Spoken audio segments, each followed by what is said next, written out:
Hi, everyone. Welcome to $6 a Day, Gauging the Human and Economic Impact of the Hunger Cliff, hosted by the Food Research and Action Center.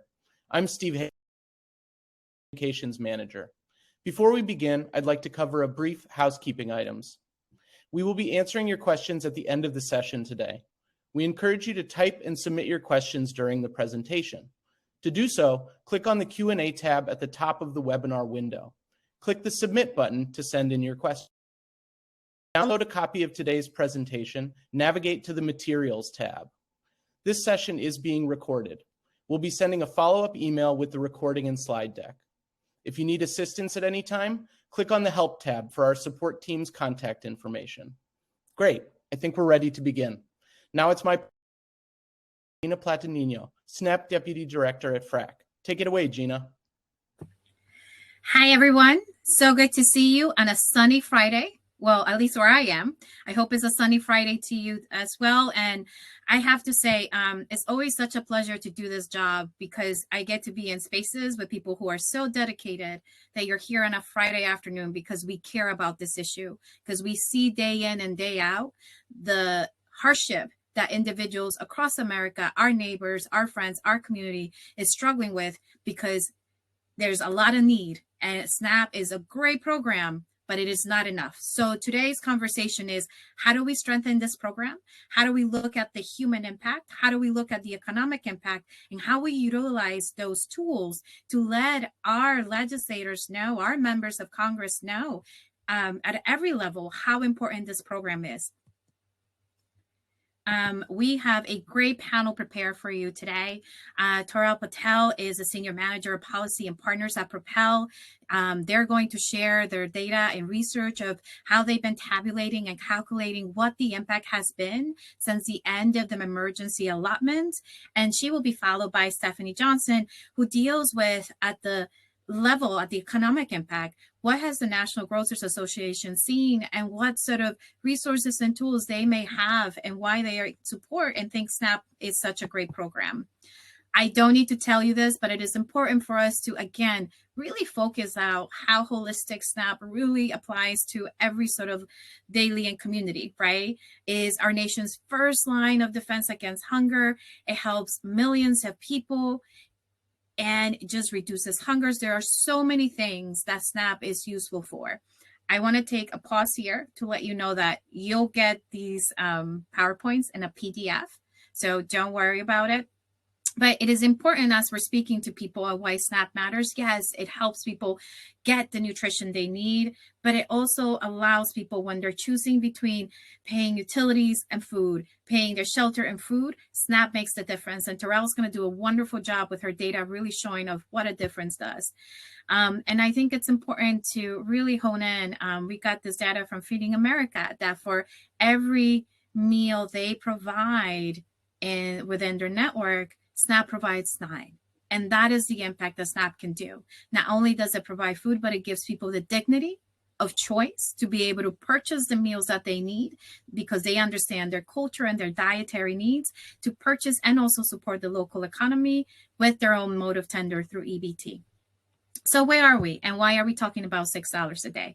It's important for us to remember that across the US, when the end of the emergency allotments happened, most individuals went from $281 to $23.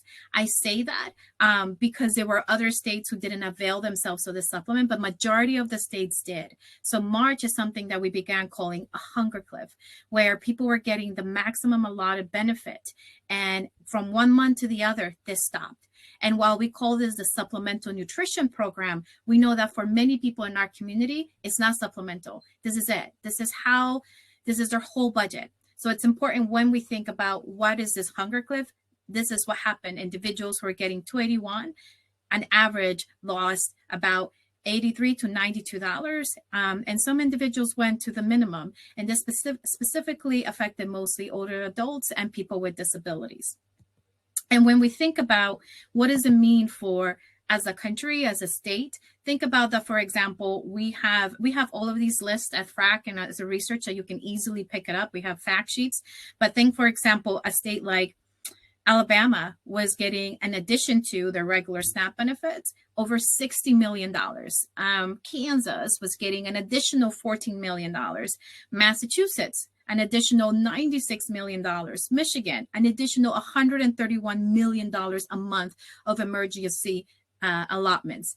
And all of a sudden this stopped, right? But the hunger didn't, the need didn't. And so we are so grateful to the food pantry, food banks providers, and for everyone who's stepped in. But we know that the best way is really ensuring that there's SNAP adequacy so that people can have the resources that they need. We also have something else that FRAC utilizes when we talk about the hunger cliff, and that is the end of the public health emergency, right? So on May 11th, many things sort of switch as well. SNAP have been giving some flexibilities to allow more people who were eligible access to SNAP. There's something that we call time limits. So individuals who are between, it used to be 18 to 49, and there's going to be more people added to that due to the debt ceiling. Now it's 18 to 55, will be cut off from SNAP benefits if they can't show that if they're not showing sufficient work hours. So they will only get 3 months of SNAP limits within a 3-year period. This is a horrible rule. And for many states who don't avail themselves of waivers and options, this will begin. This is already, the time limits have returned. College students, during the pandemic, they had gotten flexibilities where they didn't have to, on top of their full course load, work a minimum of 20 hours a week in order to get SNAP. And there's also loss of certain administrative flexibilities. So I mentioned this because we're facing, again, all of these things coming together, along with high food prices, along with high shelter costs, and along with utility costs, is creating this hunger cliff that people are dealing with. But we do want to finish with this before I turn it to our next presenter, is that as we're looking in the Farm Bill, and for those of you who know this by heart, or for those of you who are new to this, the Farm Bill is this year. And our goal is to make sure that we protect and strengthen SNAP, right? We want to make sure we have benefit adequacy. We want to make sure that we have good policies in place that can benefit everyone in our community. And then I'll end with 2 more slides and say this. The public as a whole sometimes doesn't necessarily reflect what's happening on the Hill or what we see sometimes in our media, because public attitudes and a lot of polling has said time and time again that they support better benefit adequacy, that adults will be less likely to support their members of Congress if they voted to reauthorize a farm bill that discontinue funding to access food insecurity, right? Over 60% of people have a favorable view of SNAP, and over 40% think that SNAP should get more resources. And again, and this goes across every political affiliation. And there's this really good chart, again, how majority of disabled and non-disabled voters support increasing access to food assistance all along political line. There's a strong support to make sure that SNAP is supported and it gets the right resources and the needed resources to be adequate for families. And they are, FRAC has a couple of priorities to ensure that this happened, but I want to highlight 3 of the main ones, which one of them is closing the Meal Gap Act. And again, you find all of these resources on our website. We have a webpage of Farm Bill, Road to the Farm Bill, where all of these resources are in there, including our polling. This will have a better benefit amount, right? We're dealing with individuals who, as we saw, the emergency allotments ended, benefits went down. This will have a better benefit amount because it's basing it on the low cost food plan, which is a more accurate level of what people are really spending. It will streamline SNAP standard excess medical deductions. It will eliminate the cap on the shelter deduction. Overall, it will just allow people to have more access to SNAP. Improving the Access to Nutrition Act. I talk about really briefly about time limits. This will get rid of it. It's a harmful, punitive, ineffective. There's so much research on a website that shows that it doesn't help the economy. It actually makes things worse. It creates more poverty, and we're punishing people who are within the gig economy, for example, and are working multiple jobs, but they can't make the amount of hours that is being required. And a lot of these time limits, and these time limits don't come with a job offer. They're incredibly harmful. And this is one of our top priorities that we should say, look, this was instituted in '96. It was made worse this year during the debt ceiling. Let's get rid of it. And our next bill that we're really pushing is the Enhanced Access to SNAP Act, or EATS Act, which again is to make sure that we're putting college students with low incomes who attend our state and community colleges on the equal footing with everyone else, so that they don't have to condition SNAP eligibility on working 20 hours a week in addition to their full course load. So all of this information is on our website. We have fact sheets, we have resources. Let us know what will be helpful. But we really want to make sure that this year we pass a strong farm bill and for the community, so that we don't keep seeing the horrible, harmful impact that the decisions are made that are impacting many people. I'm going to turn it over to my colleague, Toral, who will tell us how they have been capturing the human impact. Hi, good morning, good afternoon. Thank you, Gina. I'm Toral. I oversee state policy and partnerships at Propel, sorry. As Gina said, I'm here to share our survey insights on the experience of SNAP households.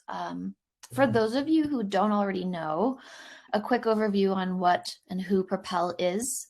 Propel is a company on a mission to build modern, respectful, and effective technology for Americans with limited income. It started 8 years ago with a single banana. Our founders were at a store and noticed quite a few people buying a single banana and were curious as to why. They found that at the time, this was the best way to see how many food stamps you had left for the month. The alternative, of course, was calling a 1-800 number and navigating the prompts. This seemed absolutely crazy in the 21st century, given the sheer number of apps available for literally everything else. And so they set out to build a tool, originally called FRAC, now called Providers, to help households who receive SNAP benefits make it through the month every month. At the core of the app is the ability to quickly and easily view SNAP balances anytime and anywhere. But we've also built on top of that. There are other apps available through EBT processors, but Providers is unique in that it gives users a way to not only view their food stamp balances, but also other income. We offer a fee-free debit account in partnership with a bank, which makes it easier for people to see more of their resources in one place. We also offer a number of other tools and services intended to make life a little easier for SNAP households, from discounts and offers on things like groceries or utilities to a local jobs board, and up-to-date information about changes to benefits. We have about 5 million active users nationwide. Active here means they've logged in at least once in the past month, but on average, we're seeing users logging into the app about 15 to 18 times per month. Our users largely receive SNAP benefits, and many are enrolled in other benefits as well. So to the survey insights now. Because we're nationwide in all states and territories, we have a really unique ability to both reach and engage households across state lines. Every month, we distribute a survey. Here's a little bit about the survey. We would distribute the survey to a random sample of Providers users, asking questions related to food, financial, and housing insecurity. The survey is completely optional.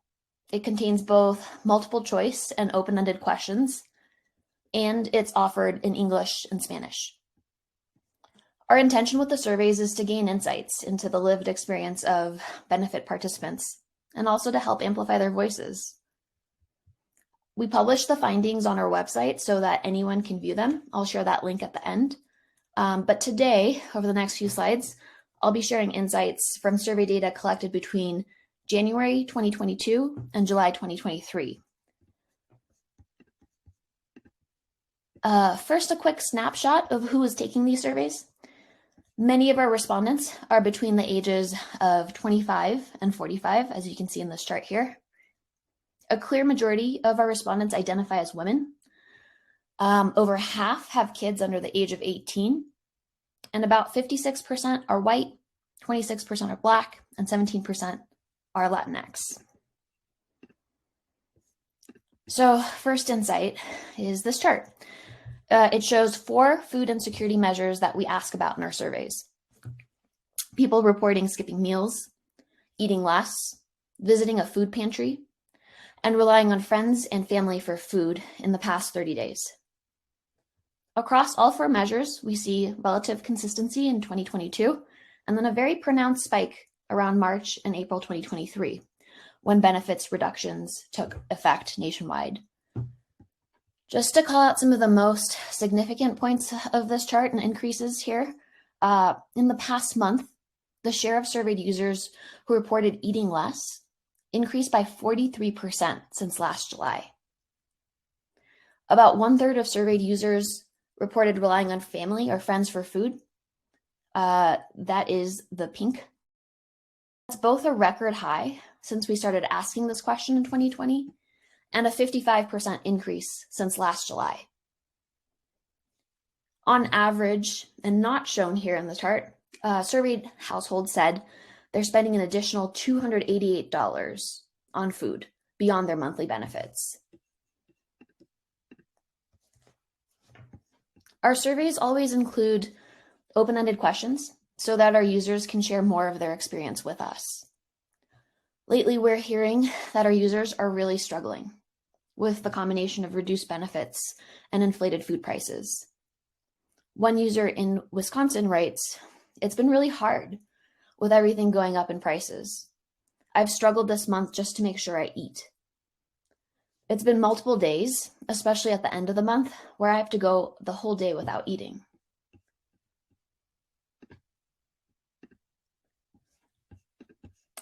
On this next slide, we also see a growing share of surveyed users who are experiencing financial insecurity on top of food insecurity. In July 2023, over 60% of respondents said that they do not have everything they need for their home. This is a 48% increase from March of last year, or March of this year, excuse me. Because they're spending more of their cash on food, our users are increasingly experiencing extreme financial hardship. Again, in July, 72% of respondents said they carried some kind of debt. Another all-time high since we introduced this question in 2020. Just to clarify, debt includes falling behind on rent, owing friends or family, past due utility bills, and credit card debt. 62% reported that they have less than $25 on hand, and 56% believe their cash will only last 1 to 2 days. Our users are finding themselves in really tough positions. Rebecca writes, "My father bought food for the house. I had to stop paying some credit cards to make room for money for food." And then Carrie shares that her brother helped out with food, but still had to pawn her laptop for gas. On this next slide, we see that there are more late payments and utility shutoffs as a result. So reduced SNAP benefits have also impacted housing security across providers' users. As a result of not being able to pay utility bills on time, about 11% of our users have had their utilities shut off in the past 30 days. This, of course, as you all know, is during one of the hottest summers on record in many parts of the country. For reference, 11% is about a 15% increase from last July. The only other time utility shutoff rates surpassed 11% was in October 2022, as you can see here. When breaking this data down by race, we see that surveyed Black users are far more likely than our white and Latinx users to be behind on both rent payments and utility bills. Our users are being forced to make truly awful trade-offs in how they're spending their limited resources. Valerie writes, "I had to choose whether to pay a bill or eat, and as a result, I'm now behind in my rent and utility payments." Another user in South Carolina puts it really bluntly, "I need help with food, air conditioning, and fans in this 100+ degree weather. I'm exhausted from the heat and hungry."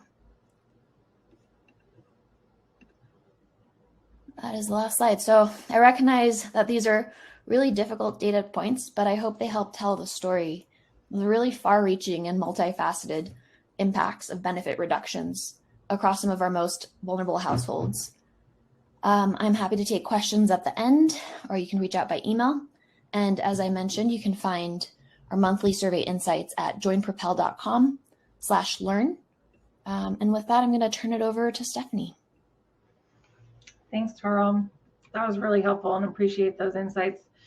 I am Stephanie Johnson with the National Grocers Association. I'm going to talk to you guys a little bit more about how SNAP impacts the grocery industry and the economy of the United States, and then also give you some updates on the changes that we've seen over the last couple of years. So just a little background on NGA. NGA is the National Trade Association representing retail and wholesale grocers, but only independent grocers. So we define independent as privately owned or controlled food company operating in all varieties of formats. So for the most part, they're not publicly traded companies.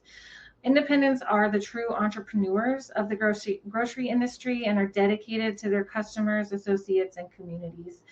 Many of our members really are, they live in their communities, so you often see them supporting baseball games, volleyball games, really still being truly involved in the communities that they serve. Much of our membership is comprised of family-owned and family-operated small businesses. Nearly half of our members are single store operators, and another quarter operate less than 5 stores. So a lot of these folks only have one store and maybe the only store in their county or area. Finally, our members are really inherently tied to the strength and vitality of the markets they serve, and this is through the economic stability that they provide and the economic impact they have on their communities. And I'll dig a little bit deeper into that in a moment.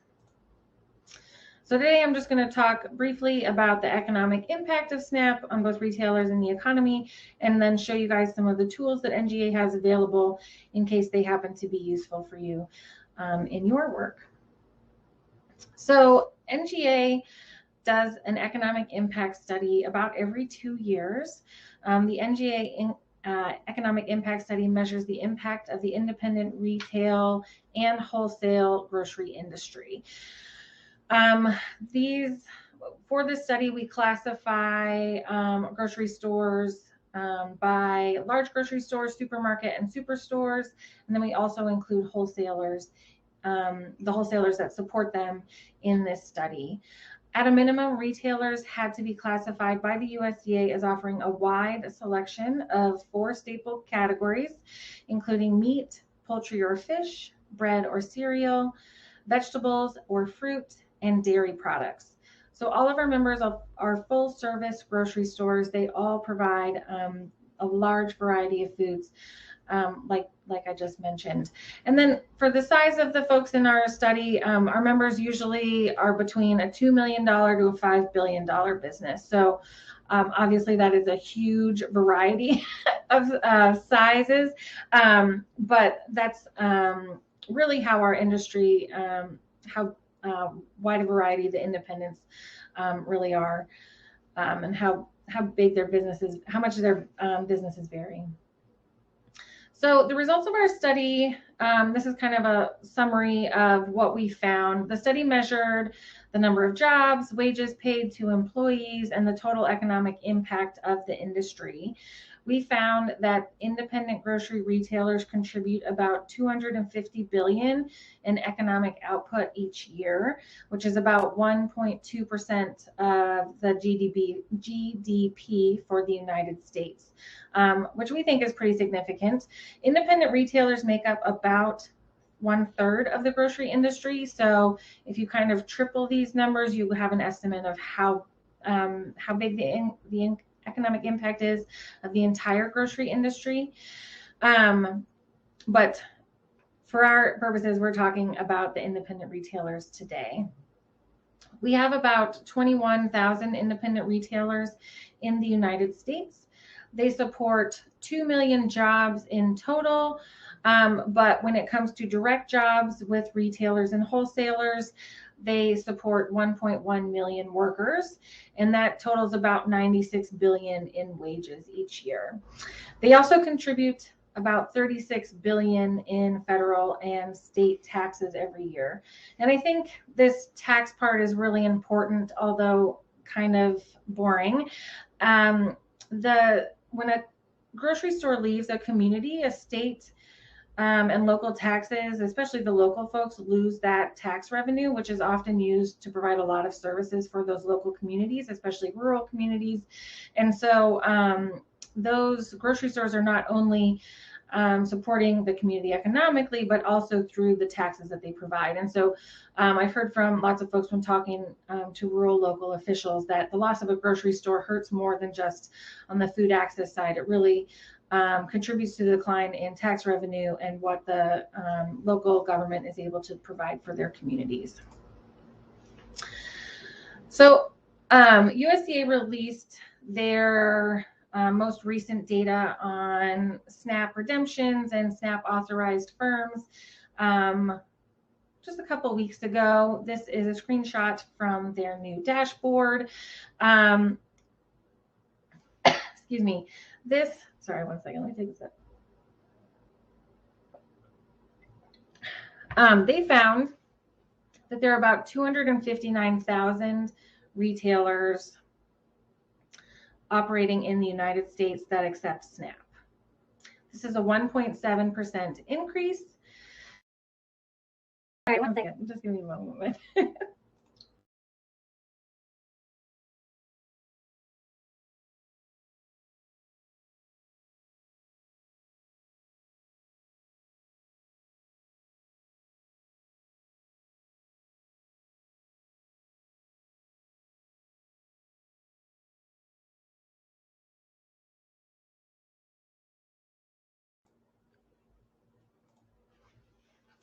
So sorry about that. Little tickle in the throat. I think it's important to look at this number and compared to the WIC number. Only about 40,000 retailers accept WIC. And so we see here a significantly larger group of retailers participating in the SNAP program, which is really important when we're talking about the size and scale of this program. There were about 22,000 new authorized firms added in 2022. And about 60% of them were convenience stores. We saw SNAP increase another 10% from 2021 to 2022 for redemptions. And as you can see here in this bottom right corner, SNAP has jumped really significantly during the pandemic. Gina had a great discussion about this, but I think seeing it in these terms, it's more than doubled in 2 years, which is a really drastic change for a federal program. We often don't see changes like this. And obviously, we all know that this is a really positive change, but this is a big reason that we're getting a lot of pushback from the Republicans, is because this is a really, really drastic change in their mind, and they have a lot of concerns about just how large the program has grown. So we know that this was really helpful for families and really important, but that's just kind of the context we're working in when it comes to Republican lawmakers. Here is their chart regarding the benefits that are redeemed in each state. I just brought this up to flag that some states really have a larger impact in the SNAP program.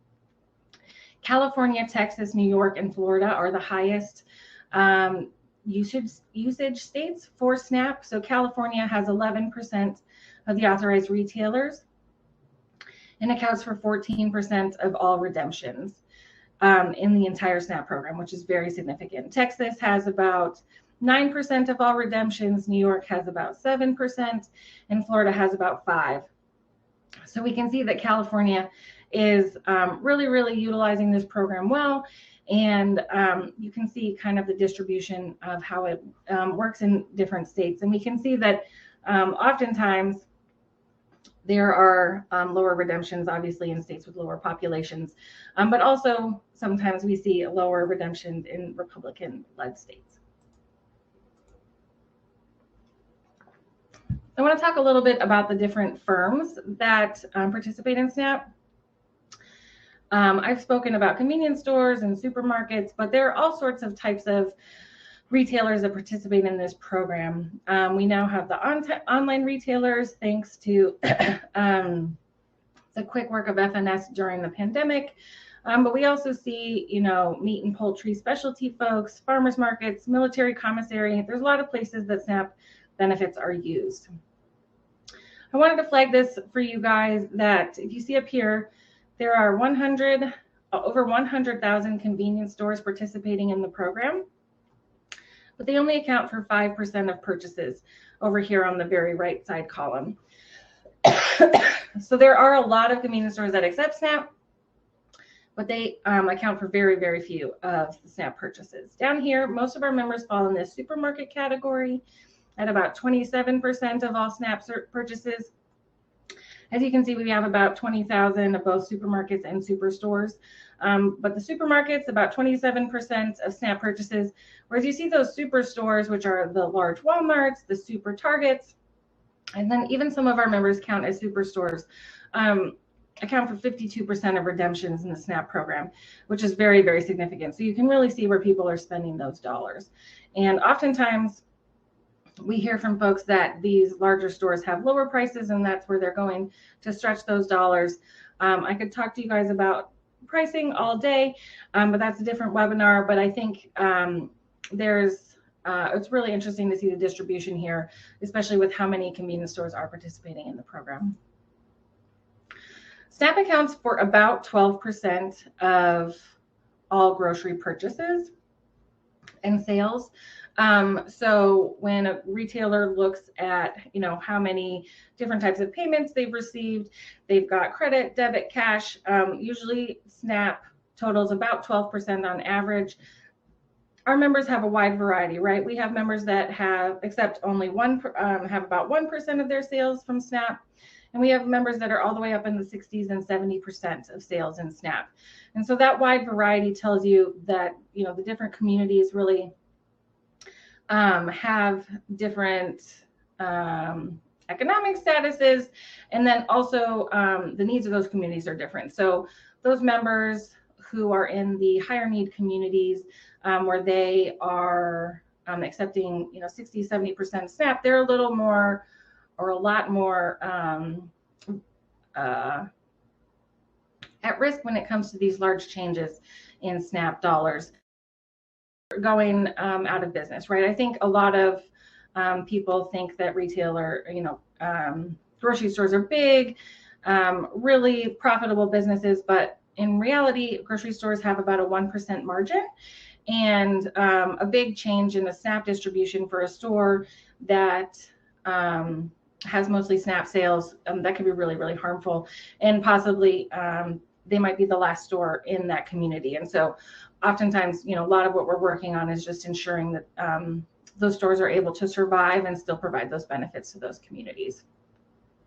Again, talking about the taxes, our members support SNAP specifically supports almost $2 billion in state, federal, and local taxes each year, which is not insignificant. SNAP directly supports over 200,000 jobs in the United States, and it also supports $6.7 billion in wages. So I think these numbers really show that SNAP is really integral in the economic system or the grocery store system in the United States.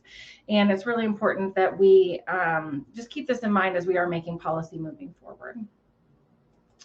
Just want to share a couple tools with you. NGA has this Grocers Impact America tool. It's on our website at nationalgrocers.org/Grocers Impact America. Basically, you can go in here, select your state, your congressional district, your state House or Senate district, and then the member, and you can look up the economic impact of SNAP specific to your congressional district. We also, for any research nerds, we have the methodology for our SNAP data down here. So if there's something that you want to dig in a little bit more, you can find that information at that link. When you do use this tool, it'll print out these are the three options for your reports. The first one is the economic impact. that independent grocers have specifically in the community. The second is the SNAP impact for the entire district. So how many jobs, wages, taxes are supported by by SNAP for the community. And then this table that really breaks down the different industries that contribute to the retail industry and how really impactful all of these things are to the food system as a whole. Additionally, we have some one-pagers on our issues that we care about, and I think sometimes they're just helpful to give some background for folks, especially that are advocating in the hunger space. I know that we come from this really from the retail angle to make sure that we're able to provide access to SNAP benefits for people. Having the benefits is great, but if there's nowhere to use them, they really don't matter, right? So that's where our focus is, really implementing, making sure that folks can use those benefits. And that's kind of where our priorities stem from. But if you have any questions, I'm happy to answer them, and really appreciate your time today. Thank you, Stephanie, so much. And Toral, I'm going to ask you to come up on our screen again. Thank you all, because I think sometimes when we go in to speak to our members of Congress and when we talk in general about SNAP, we either talk one thing or the other. But I think both of you have done a very good job of bringing how it's a whole circle. It supports one or the other. The best way that I can describe this is SNAP is the pass-through through individuals, and really, when we talk about supporting the local economy, this is really the best way. And I know both of you have, different ways that you address this. We can leave it on the thank you. Okay. We missed our Q&A, but I'm gonna, I have a couple of questions, but we really love to hear from the audience as to what would be helpful for you. I can overemphasize the resources from both of the presenters. I go on to the website and pull out from our work as well, because it really is impactful when people see how important this is. And we do have a question for you, Toral, which is how do the tools that you utilize support those who shop at independent grocers? One more time. How do the tools that provided by Propel support those who shop at independent grocers? Great question. On the spot, I know that we provide a number of discounts and services through the app, through our marketplace, and we partner with retailers, both nationwide, regional, and local, to get people to see that there are discounts and offers available. We partner, again, with a wide variety, not just independent, but also major national retailers, but we try to just put that out there for folks to save as much as they can on their grocery bills. Thank you. And thank you for that. And actually, Stephanie, I had a follow-up question for you, because I usually talk about this, but I didn't realize the impact. There was a study about 3 months ago from Dunbury, and it was published in the groceries magazines, that the end of emergency allotments would cause our economy about, and you talk a little bit about this, over $20 billion, right? And that takes all of it, not just independent grocers. So $20 billion is a significant amount of money. But you spoke more at the local level, right? We know that certain states, when this happened with the end of the emergency allotments, really stepped in. New Jersey increased the minimum SNAP benefit to $95. California is working on similar measures, going for $50. And Massachusetts said for the next 3 months, we are going to provide 30% of emergency allotments for individuals. But we didn't realize just what a local impact it had in terms of not just the food access, but also the taxes that are lost and the jobs and wages. So we'd love for you to expand a little bit on that, because when we talk about SNAP and the changes at the federal government that impact this program when there are cuts, it is incredibly significant. And I think our audience will really benefit as they're doing health visits or as they're meeting with their members of how to talk about them, how locally, if the federal government's not paying for it, the local government really has to step up. So if you can just expand on that, that would be great.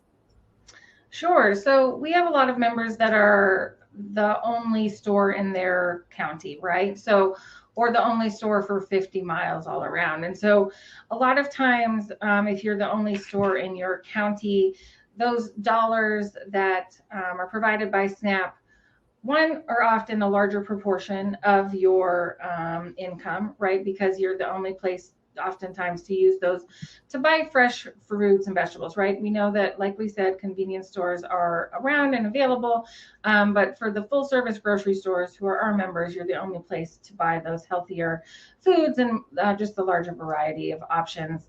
I've heard from so many folks that when a store goes out of business, which I think is like always my biggest fear, and obviously we see this happen a lot, is really the devastation in the town. Is all of us, like, I'm a dietitian, right? We all just go to food access, right? Immediately we're just like, oh my gosh, that community doesn't have food anymore. They have to drive 50 miles to go to the nearest grocery store. We saw this in Kentucky with a grocery store that was flooded. All of those members of that community had to drive 40 minutes to get their new groceries. And so, right, we saw the shift of the people shopping, right, the SNAP recipients having to move. But then again, the whole community, right? So all of those jobs were instantly gone, where that store with the flood in Kentucky. All the taxes that store pays to that local economy, either through, the SNAP benefits or not, are instantly decreased. And so that community has less money to pay to help rebuild its services. We worked really hard with both their congressional, Mitch McConnell and Rand Paul, and then also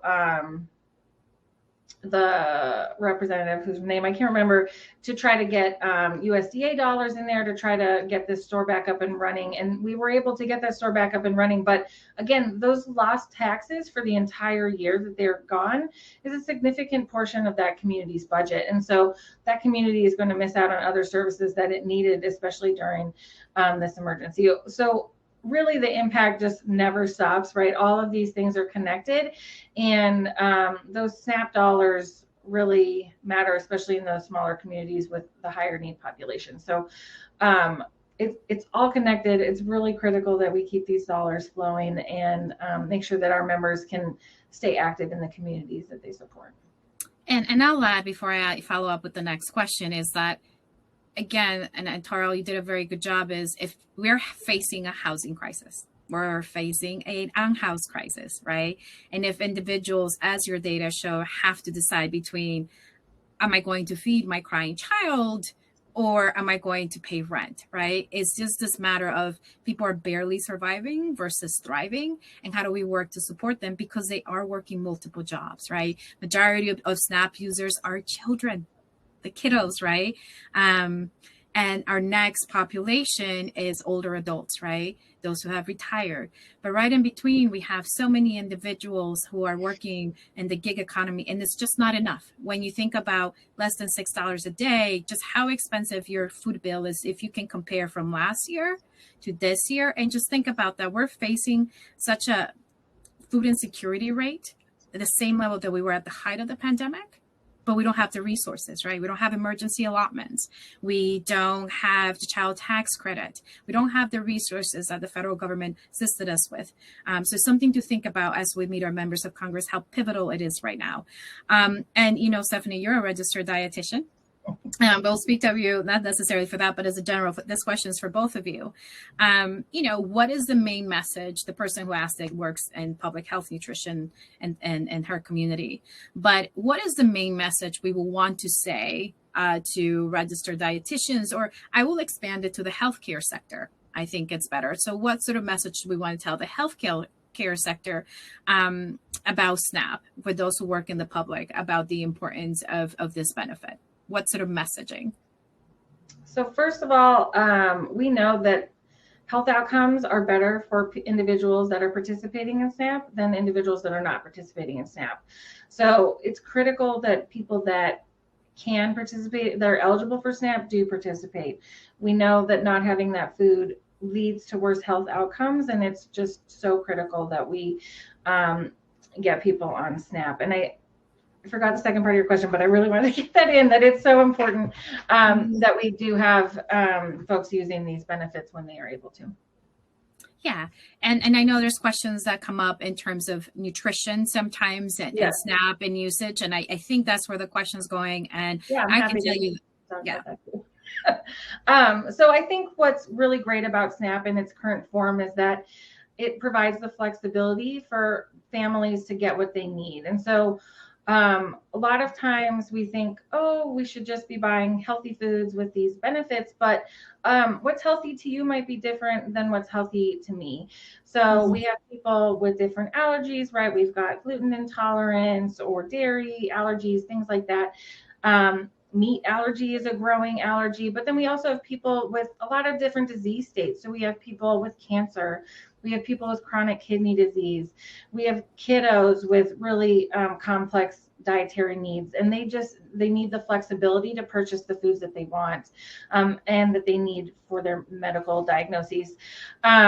Also, the flexibility is really helpful during the supply chain shortages. So obviously we saw during the pandemic and during the most recent formula shortage that flexibility allowed people to switch from one food to another, which that flexibility wasn't available in WIC. And so this is a feeding program, and it really, the flexibility allows us to continue feeding folks in all different types of disaster emergency states. And I think +1 to that, and also just that what we see from our surveys is that families, one, know their needs the best, better than us to the changing circumstances, and two, what we see come through our surveys all the time is that folks using providers are incredibly budget savvy. They know how to get creative. They do have to get creative to meet their family's needs month after month, and so I think there's a lot of just importance of choice and giving those families a choice and how they meet those needs and resources, right? Because if your food budget was $284 and all of a sudden it's $23, the types of foods that you may be able to, let's be honest, blueberries are almost $5 for a little pint, right? In some spaces. And Stephanie, when we talk about, some people drive 90 miles, what sort of things are available? So it's incredibly complex. And one of the things that FRAC is really supportive of, and we're supportive of, is dignity of choice and being able to treat people, all customers, regardless of their tender, the same, right? Because we know that there's no difference between a food basket of a individual with low income and benefits or on SNAP benefits or not, right? It really is a matter of, do we have enough resources that people can buy the food that they need for themselves? And towards that, Stephanie, there's a follow-up question for you, because you talked about taxes, right? So can you explain the sort of correlation between SNAP and taxes? Sure. So, when someone uses SNAP at a grocery store, that counts as income for a grocer, right? That which they have to pay taxes on. And so it's not free money, right? Like it is, taxes are applied to it. So we know that, like I said, it was $138 billion in taxes. In SNAP benefits were delivered this year, in 2022. That's all taxable money, right? And so our members pay taxes on those dollars. They pay taxes to both the federal government, but then their state and local governments.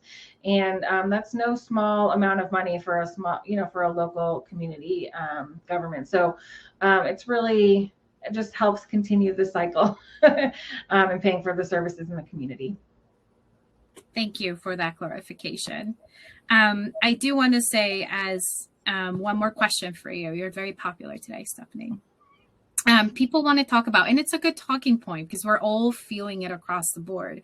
And we keep hearing inflation's coming down, but it's not that. Every time we go to the grocery store, it's like, yikes, that was $7, right? And if we're paying, say a bag of broccoli is like $7 and the average SNAP benefit, it's $6 a day, what sort of you buy? Can you talk a little bit, if just sort of what is causing this? So independent grocers this is one of the issues we work on constantly. In our association, we have a person specifically dedicated to this, and it's increasing competition in the grocery market. This is a little wonky and kind of complex, but really what's happening is the larger retailers are forcing their suppliers to give them cheaper items that our members cannot get. And so what happens is those suppliers have to get their money somewhere, and they increase the prices on independents. And so what's happening is independent retailers are subsidizing the low prices at these larger retailers. And so that's why when you go to a rural area, you're like, oh my gosh, the prices are so high here. It's not because that person is price gouging you. It's not because that retailer wants to charge you because they know they're the only retailer. It's just because that's the lowest price they can give you with the current system that's set up. And so we're working diligently to increase competition in this field. And we think that if we're able to do so, we can bring down prices across the board. Again, there's also so many other things playing into this. We've got inflation, the war in Ukraine, a lot of obviously like the climate and completely destroying acres of field, like a food. Like we're dealing with a lot of different things. But when it comes to grocery competition, which is our top issue, we're definitely working to try to lower the prices for folks. That's really helpful. And I appreciate you noting what's happening overseas or what's happening just across the country, because sometimes we only notice what's happening locally. And we know the disasters, right? Vermont just had flooding.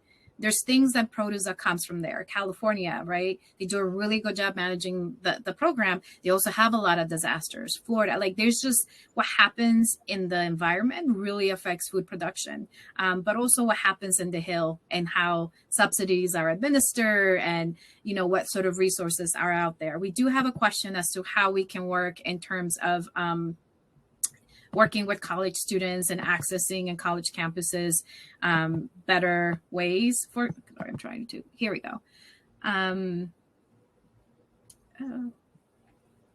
Okay, here we go. So just really wanted to talk about that SNAP, low income, college students with low income are eligible for SNAP. We know the majority of our folks are in community colleges and state colleges. We also know that over 40% of individuals of these students who go to school, their families are eligible, so they technically should be eligible. However, the biggest barrier to your question, it really is that unlike other individuals, students who are enrolled for more than half the time, meaning full time, have to show that they are working at least 20 hours a week to be able to get the SNAP benefit or be able to eligible for work study. Some states have done a better job in sort of helping with this, but really the way to get just rid of it so we can increase SNAP enrollment for students, because we know that students who work a full load and are working 20 hours a week are less likely to graduate, right? So we're punishing low-income college students for trying to go to school. It puts them in a different level than their classmates. So really, I would say that the best way is to make sure that we pass the EATS Act. Which again is just removing that regulation to make sure that low-income college students have the access that they need to be able to graduate. Okay. Yeah, I think I answered that question about it. And we have 2 minutes, and I'm not sure that if we should get into this, but we have 2 minutes left. Stephanie, someone wants to talk just really briefly about the SNAP Nutrition Security Act without getting too much in the weeds. And I'll just say again, from FRAC's perspective, we support food choice. We did a statement on this issue yesterday, happy to share as a follow-up to this webinar and all of these resources that both Stephanie and Toral spoke about. But Stephanie, if you have any thoughts, I'll turn it to you, and then we'll close our webinar. Yeah, so we have significant concerns about the SNAP Nutrition Security Act. I would say my top concern is that it is, kind of an invasion of privacy for these folks. It would basically be a surveillance of SNAP participants and the foods they eat. Like Nina said, Gina said, we are.